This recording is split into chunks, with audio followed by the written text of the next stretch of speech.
শুভ সন্ধ্যা। সবাই কেমন আছো? আমি তো ভালো আছি।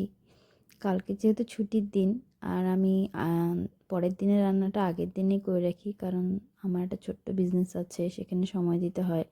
দুপুরবেলা রান্না করাটা খুব কঠিন।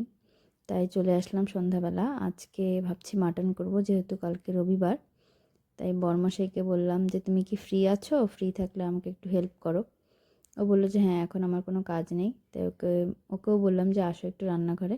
এদিকে ও একটু কাটাকাটি করছে, আমিও কাটাকাটি করলাম। দুইজনে মিলে এখন মাটনটা রান্না করব। ও যদি একটু করে এইদিকে, তাহলে আমি ওইদিকে বাকি কাজগুলো করতে পারবো। ওই জন্য বললাম যে তুমি তাহলে একটু দেখো, মশলাটা কষাও, আমিও কষাচ্ছি। দুইজনে মিলে তাই শুরু করে দিলাম। আমার বর কিন্তু মারাত্মক সুন্দর রান্না করতে পারে। না, আমার থেকে ওর রান্না অনেক ভালো। ও তো মন দিয়ে রান্না করে। আমার মধ্যে একটা সবসময় টেনশন থাকে যে পরের কাজটা করতে হবে, এই জন্য আসলে সবসময় রান্নায় মন দিতে পারি না। মাংসটা ফ্রিজে ছিল, তাই আমি জানি যে খুব একটা ভালো সিদ্ধ হবে না, এই কারণে প্রেশার কুকারে দিয়ে দিলাম। আর বেশি ভালো সিদ্ধ না হলে আমরা আবার খেতেও পারি না। আর ও কয়দিন থেকে বলছে ওর দাঁতেও একটু ব্যথা, এই কারণে আর শক্ত মাংস যাতে না থাকে প্রেশারেই মাংসটা দিয়ে দিলাম। খুব সুন্দর সিদ্ধ হয়ে যায়, 2-3টা সিটি দিলেই মাংসটা একদম নরম সিদ্ধ হয়ে যায়, খাইতেও খুব ভালো লাগে, কোনো সমস্যা থাকে না। এদিকে আমাদের রান্নাবান্না প্রায় হয়ে গেছে। আমরা রাতের ডিনারটা করে নিলাম। পরের দিন সকালে দেখো বাড়িঘরের কী অবস্থা, চারিদিকে শুধু ময়লা, তাই লেগে পড়লাম আজকে সব পরিষ্কার করতে হবে। সকালের নাস্তা শেষ করেই চলে আসলাম এখন ঘরটা পরিষ্কার করব।